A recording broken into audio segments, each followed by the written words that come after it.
Welcome to only Ramarajan YouTube channel. ஒரு விஷயம் கவனிச்சிங்களா? நம்ம எல்லாருக்குமே தெரியாம ஒரு பெரிய மாற்றம் நடந்துட்டு இருக்கு.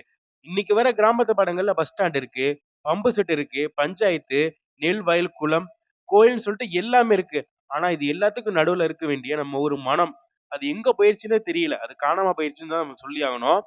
அந்த கிராமத்து மனசை திரையில இன்னைக்கும் உயிரோட வச்சிருக்கக்கூடிய ஒரே நடிகர் அப்படின்னா நம்ம ராமராஜன் அவர்களை தவிர வேற யாருமே இருக்க முடியாது. அத பத்தி நம்ம தெளிவா பார்க்கறதுக்கு முன்னாடி,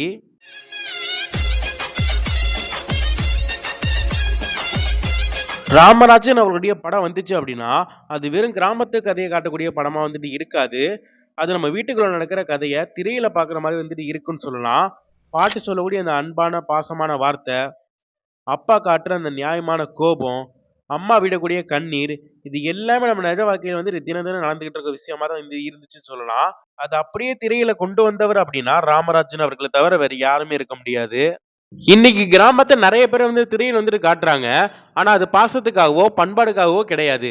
வெறும் பழி வாங்குறத காட்டுறதுக்காக மட்டும் தான். கை நெறைய அருவா, ரத்தம், வெட்டு, குத்து, அப்புறம் அழுக்கு அரசியல்னு சொல்லிட்டு, இதுதான் இன்னைக்கு இருக்கக்கூடிய கிராமத்து சினிமாவா மாறிடுச்சுன்னு சொல்லலாம். ரொம்ப அமைதியா இருக்க வேண்டிய கிராமம், இன்னைக்கு ஒரு போர்க்களம் மாதிரி பயங்கரமா மாறிடுச்சுன்னு சொல்லலாம். இதுதான் கவலைப்பட வேண்டிய விஷயம் மாதிரி இருக்குன்னு சொல்லலாம் இந்த காலத்துல. ஆனா ராமராஜன் படங்களை பாருங்களேன், ஒரு வித்தியாசம் இருக்கும். கடைசி வரைக்கும் வில்ல செத்து போகவே மாட்டான். மாறா ஒரு மனுஷனா மாறுவான். பெத்தவங்களோட கண்ணீரும் ஊரோட பாசத்தையும் பார்த்து அவன் மனசு மாறுவான்.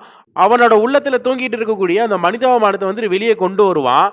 அடிச்சு கொள்றதுதான் வீரம் கிடையாது. ஒருத்தரோட மனசை மாத்துறது ஒரு உண்மையான வீரம் தான் நம்ம சொல்லி ஆகணும். அதுதான் ராமராஜன் படங்கள்ல அதிகமா இருந்துச்சு. அதுதான் சார் உண்மையான தமிழ் கலாச்சாரம். அது எப்படி நம்ம பாசத்தால தீர்க்கிறோம் அப்படிங்கிறது தான் முக்கியம். பழி வாங்குறது அங்க கொஞ்சம் கூட கிடையாது. ஒரு நியாயமான தீர்வு மட்டும் தான் இருக்கும். இன்னைக்கு இருக்கிற இளைஞர்களுக்கு சொல்ல வேண்டிய முக்கியமான விஷயம் இதுதான். வன்முறை இல்லாத ஒரு கிராமத்து கதைகளை அவர் கொடுத்தாரு. இன்னைக்கு நிலைமைய நல்லா யோசிச்சு பாருங்களேன். ஒரு வீட்டுக்குள்ள அப்பாவும் மகனும் பேசிக்கிறது இல்ல. அம்மாவுக்கு கொடுக்க வேண்டிய மரியாதை குறைஞ்சு போச்சு. ஊருக்கு முன்னாடி இருந்த அந்த ஒற்றுமை இப்ப கிடையவே கிடையாது. இதுக்கெல்லாம் ஒரு சின்ன மருந்து வேணும்னா அது ஒரு ராமராஜன் படத்தை உங்க குடும்பத்தோட சேர்ந்து உட்கார்ந்து நிதானமா பாருங்களேன். அதுதான் ஒரு நல்ல ஒரு பாடமா இருக்குன்னு சொல்லலாம். நம்ம வீடியோட முடிவுக்கு வந்துட்டோம். இன்னைக்கு எங்கேயாச்சும் மாங்குயிலே பூங்குயிலே அப்படின்னு சொல்லிட்டு பாட்டு சத்தம் கேட்டுச்சு அப்படின்னா அது நம்ம மனசு குழந்தை மாதிரி சந்தோஷம் ஆயிடுதுன்னு சொல்லலாம்.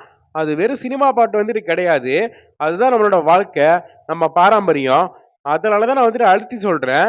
இன்னைக்கு தமிழ் சினிமாவில் கிராமங்கள் நிறைய இருக்கலாம்.